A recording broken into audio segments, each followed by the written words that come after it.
It's soft. Yeah, it is soft. It's very soft on my face. Maybe if I do this, it'll blend away my double chin. Wait, is there still makeup on that? Oh, okay. Hello, my awesome people, and welcome back to another video. Today we are going to be going over my partner's and mine stimming and sensory type toys and household items. For those who don't know, this is my partner, Tim. I'm Tim. The first time that Tim has actually been on the channel, so welcome. I'm behind the camera most of the time. Yeah, that's because you're the tech person, and I don't know what I'm doing most of the time. Anyway, so stimming, what we mean by stimming and fidgeting is kind of like objects that we use to kind of help our sensory in a less distracting way than, say, flailing or pulling our hair or scratching or being less destructive with our own bodies, stuff like that. The reason that we do this, for me, is because I have anxiety and PTSD, and this is so I don't hurt myself, but also am able to distract myself from situations that are much too tense for me or things that I can't deal with. A lot of other people with anxiety have this problem, people with ADHD, a lot of other people with mental illnesses do this, but Tim's reason is... because I am autistic. I personally have a lot of different behaviors that I used to do. I had to unlearn a lot of them. Some of them I still do from time to time just because when I go into a meltdown or whatever, it's hard for me to control it, but this is more or less to mitigate that, to make it so that it's not as easy for my autism to just like slip into a meltdown, like, and usually that's, for me, stimming is more like rubbing soft things or clicking or, you know, fidgeting with something that's like roller. We'll demonstrate that stuff later.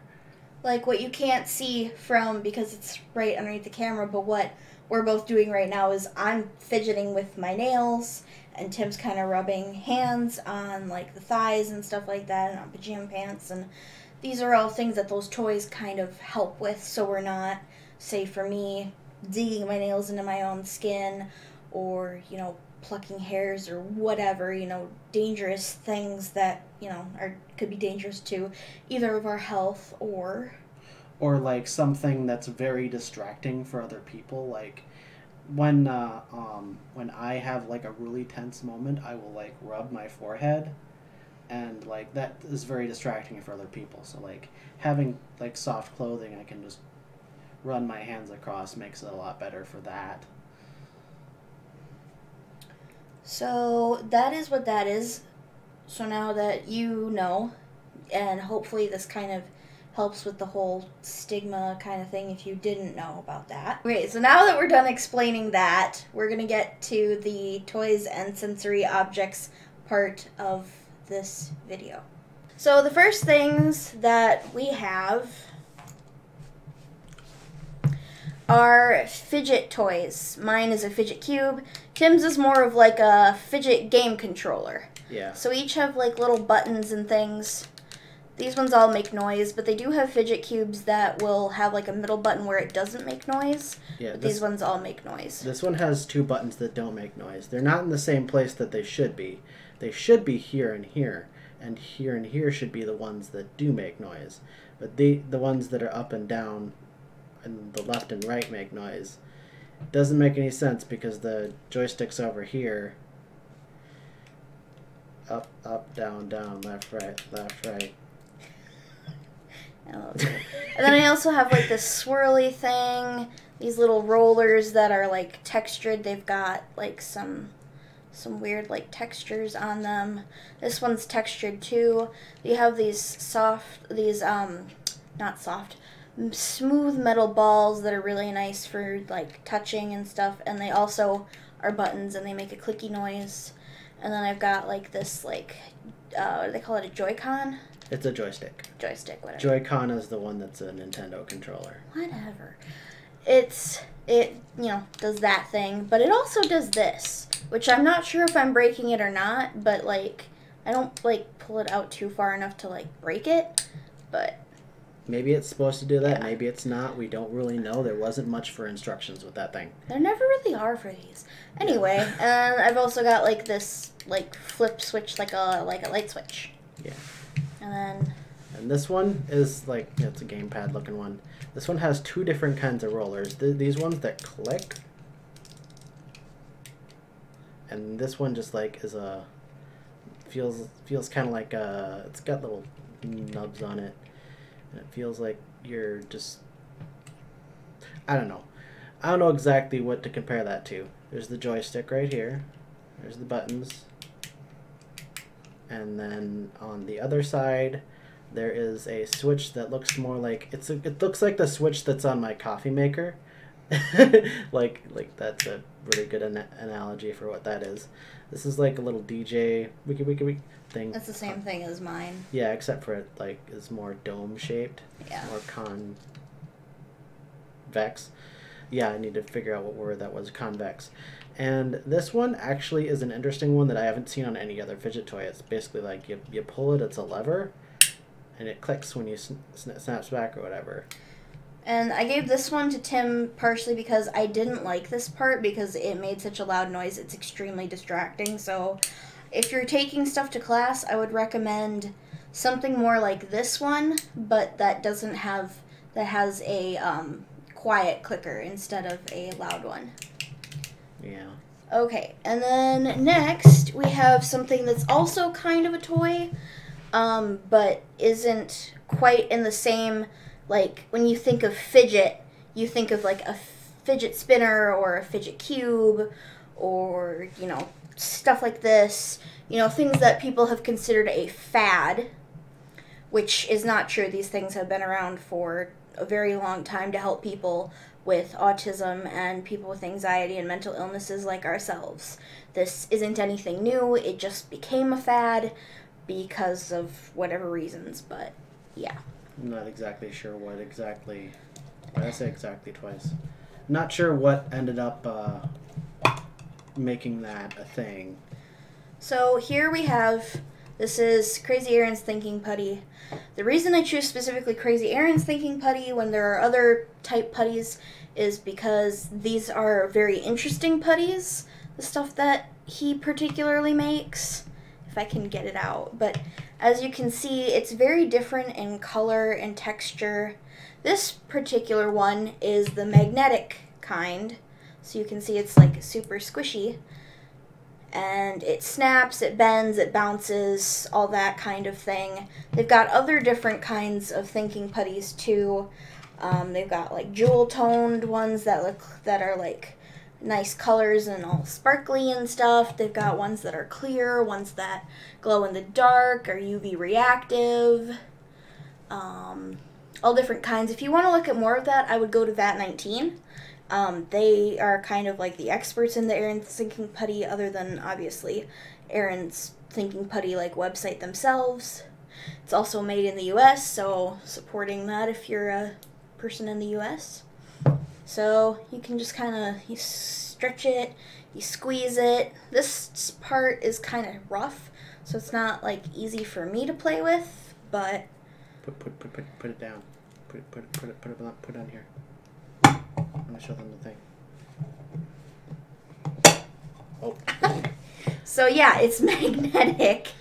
The putty's not magnetic. It's got like little metal in it, but like, oh, we need to like make it thinner. Yeah, the putty itself is not magnetic. It just has like metal particles in it, and so it reacts with a magnet. A strong magnet will pull this pretty well. It's not gravity happening. It's just I'm having fun. Don't mind me. Yeah, that's making some movement with the magnet. Yeah, you can try. So you can see that it kind of will kind of like come to the magnet and like stick to it, like as much as the magnet will allow. Without there are stronger magnets, but this is like the one that came with it, but there are other like stronger magnets that you can use. It came with that magnet? Yes, it comes with the magnet. Oh, cool. So, and then if you leave it over time, it'll kind of like go spiky, like if you've ever seen ferrofluid, how the way ferrofluid goes spiky, this will kind of do the same thing. And like I said, there are other kinds, but I couldn't find my other thinking putties, but they've got all kinds of different stuff. I would highly suggest checking out their website, even if you're not someone who needs it for STEM, you just want it to play with, or like as an office type thing. It's really great. Yeah. Highly recommend. 10 out of 10. And then another one we got, which I also found out from VAT19. I like watching VAT19 videos, can you tell? Is this stuff called Mad Matter. And it is kind of like kinetic sand if kinetic sand was more of a dough. So like if you mix kinetic sand and Play-Doh is kind of how I would describe it. It like copies the way things like feel, like it'll become really smooth like this. And you can, when you tear it apart, it kind of does this. And it kind of just falls apart. But it's also extremely like moldable. And you can mold it into different kinds of shapes. And you can like cut it. And it's very much just like kinetic sand if it was a different sort of thing, and it becomes like this part right here is really, really soft, and it feels just like sand. It's crazy. And you can like cut it into different shapes. So let me see if I can try to. It's also, it cleans up really easily. It does sometimes leave a little bit of a grainy texture, but it usually cleans up pretty easily. Let me kind of squish it into like some sort of a shape here. Tim's got a card that he's going to cut it with. Hashtag not sponsored. It's not sharp or anything, but like... But like, it's super satisfying to cut. Like, if you've ever seen like kinetic sand cutting videos, or they've done like stuff with Mad Matter and stuff too, and it's super, super satisfying. Which for me is really nice for my anxiety, because it helps make me feel better, and it just kind of like reduces my anxiety. So it does kind of leave a little bit behind, but then you can just kind of stamp it like this, and it's still pretty easy to clean up. So and just dab it. So that's Mad Matter, also something I highly recommend. These next two are things that are not technically like fidgety type toys, but they are things that I particularly use as a Stim. And Tim and I usually like share these things, so that's why I say Tim and myself. Because we have, the reason that I'm putting this like makeup thing here is, I used it as a makeup bag, is that we have this kind of stuff all over the house. So we've got a pillow like this, we've got storage containers that have this kind of stuff on it.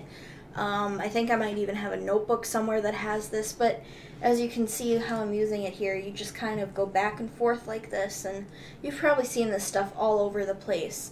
And it's really great for stimming because it's something you can just kind of carry with you anywhere you go. Yeah, it's like... And no one will really notice the otherwise, and it's not like super distracting. And it's just kind of something that you play with, unless of course you're distracted by shiny things, which I totally understand. I too am like a pigeon in that sense. And it's just, it feels really great, and you can kind of draw with it if you're talented enough, I guess. But they come with, there's notebooks and pencil cases and all kinds of things that have this sort of thing on it. I think they make like mermaid blankets with this stuff on it too now. I've seen those at Walmart. And you can get these pretty much anywhere. So, that's super nice. Don't mind me, just... Okay, and then our next one is the brush you saw me with at the beginning. This is a makeup brush, and I really like it because it's really soft, and I like soft things. And this is just a Real Techniques, like, general face brush.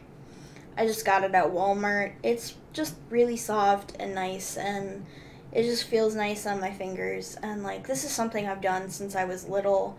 I would always, like, feel my mom's paintbrushes that she would have, like, just around. And she would always yell at me because I would get, like, oils on the paintbrushes, which is a no-no. But this is a makeup brush, so it has to deal with my face oils all the time.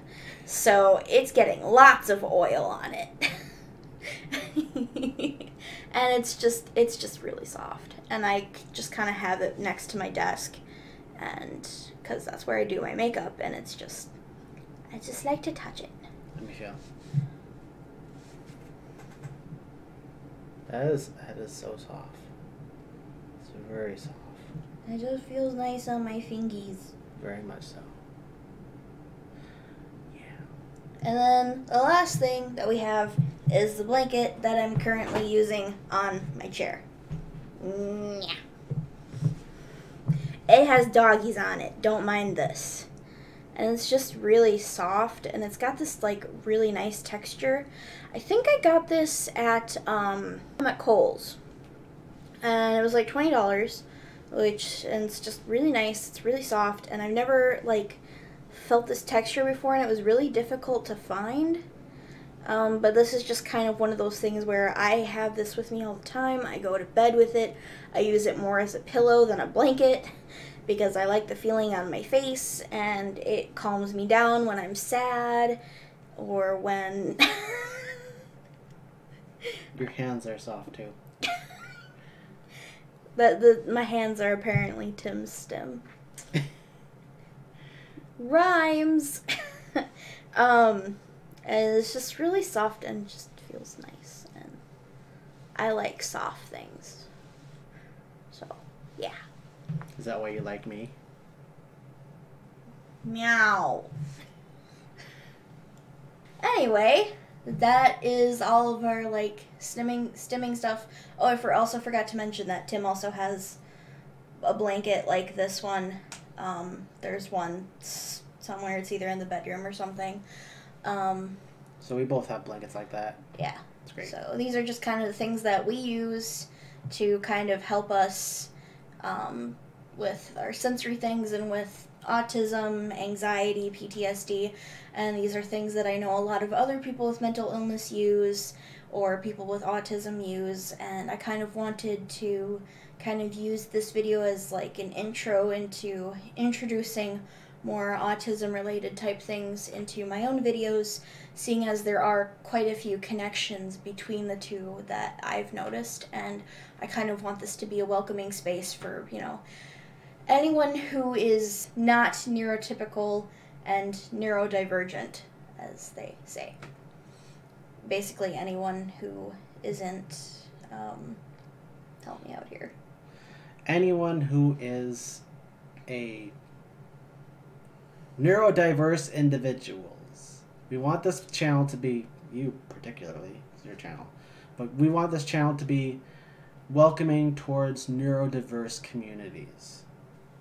Yeah. Better at explaining these particular terms than I am. But anyway, thank you so much for watching this video. If you enjoyed it or have any other suggestions or anything else you want me to know, leave a comment down below. If you don't tell me, I won't know. I can't read your mind. It's not how this works. So thank you for watching, and I will see you all in the next one. Bye! Bye-bye!